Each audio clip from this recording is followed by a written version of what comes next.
இன்னைக்கு நம்ம இந்த வீடியோல பார்க்க போறது கோம்பை இன நாய் வகைகளை பற்றி தான். கோம்பை நாய்கள் தமிழ்நாட்டை பூர்வீகமாக கொண்ட நாய்கள் ஆகும். 1986 3 நாய்கள் சேர்ந்து ஒரு புலியை வேட்டையாடி கொன்றன. அதிலிருந்து தான் இந்த நாய்களின் புகழ் உச்சத்தை தொட்டது.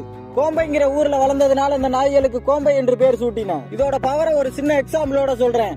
ரைபுல் பிப்புல் போன்ற நாய்கள்லாம் மிரட்டி விட்டுருந்த நாயினா என்னோட வளர்க்குற ஓனருக்கு ஒண்ணுனா தன் உயிரை கூட பொருட்படுத்தாம வெறித்தனமா சண்டை போடும். வீடியோ தள்ளி விடுறதுக்கு முன்னாடி மறக்காம நம்ம சேனலை சப்ஸ்கிரைப் பண்ணி நாய் வளர்க்குற உங்க நண்பர்களுக்கு இந்த வீடியோவை ஷேர் பண்ணி விடுங்க. இன்னைக்கு நம்ம இந்த வீடியோல பார்க்க போறது சிப்பிப்பாறை நாய் வகைகளை பற்றி தான்.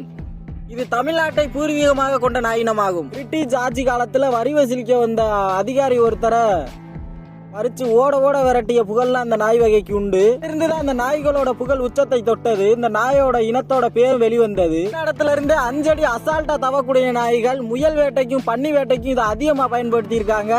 காலப்போக்கில் வேட்டைகள் தடை செய்யப்பட்டதுனால இப்ப வீட்டு காவலுக்கும் தோட்டத்துக்கும் யூஸ் பண்ணிக்கிட்டு இருக்காங்க இந்த இனத்தை. இந்த வீடியோ தள்ளுறதுக்கு முன்னாடி மறக்காம நம்ம சேனலை சப்ஸ்கிரைப் பண்ணி நெக்ஸ்ட் வீடியோக்காண்டி வெயிட் பண்ணுங்க. இவ்வளவு நேரம் நம்ம வீடியோ பார்த்ததுக்கு மிக்க நன்றி நண்பர்களே. வீடியோல நம்ம டாப் 4 வேர்ல்டு பவர்ஃபுல் டாக் பத்தி தான் பார்க்க போறோம். தமிழ்நாட்டு பிரீடு இருக்கு. வீடியோ ஃபுல்லா பாருங்க. மறக்காம நம்ம சேனலை சப்ஸ்கிரைப் பண்ணி நாய் வளர்க்குறவங்க ஃப்ரெண்ட்ஸ்க்கு ஷேர் பண்ணி விட்டுருங்க.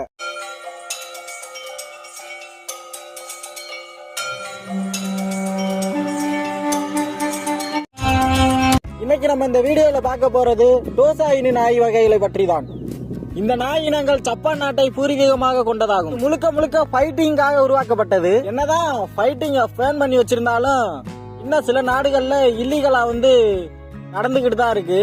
இதோட மூர்க்கத்தனத்தை பார்த்த உடனே பல நாடுகள்ல இந்த நாய் இனத்தை வளர்க்க கூடாதுன்னு சொல்லி பேன் பண்ணி வச்சிருக்காங்க. அவரேஜா 45 kg வெயிட்டும் 72 சென்டிமீட்டர் வளரக்கூடியது. இதோட ஃபைட் போர்ஸ், அதாவது கடிக்கிற போர்ஸ் எவ்வளவு இருக்குன்னு பாத்தீங்கன்னா 552 PSI இருக்கு.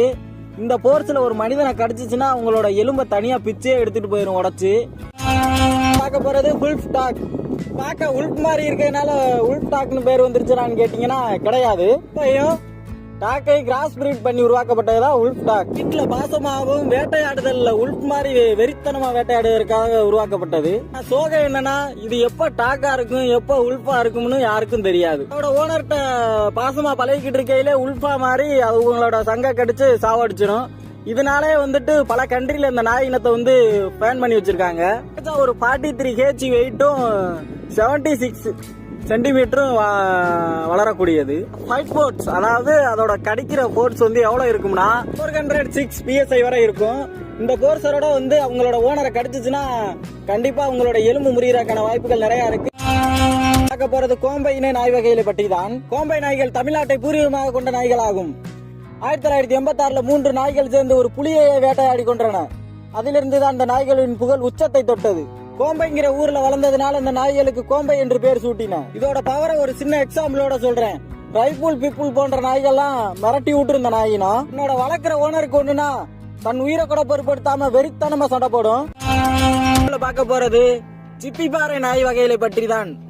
இது தமிழ்நாட்டை பூர்வீகமாக கொண்ட நாயினமாகும். பிரிட்டிஷ் ஆட்சி காலத்துல வரி வசூலிக்க வந்த அதிகாரி ஒருத்தரை பறிச்சு ஓட விரட்டிய புகழ்லாம் அந்த நாய் வகைக்கு உண்டு. இருந்துதான் அந்த நாய்களோட புகழ் உச்சத்தை தொட்டது. இந்த நாயோட இனத்தோட பேரும் வெளிவந்தது. இந்த இடத்துல இருந்து 5 அடி அசால்ட்டா தவக்கூடிய நாய்கள் முயல் வேட்டைக்கும் பன்னி வேட்டைக்கும் இதை அதிகமா பயன்படுத்தி இருக்காங்க.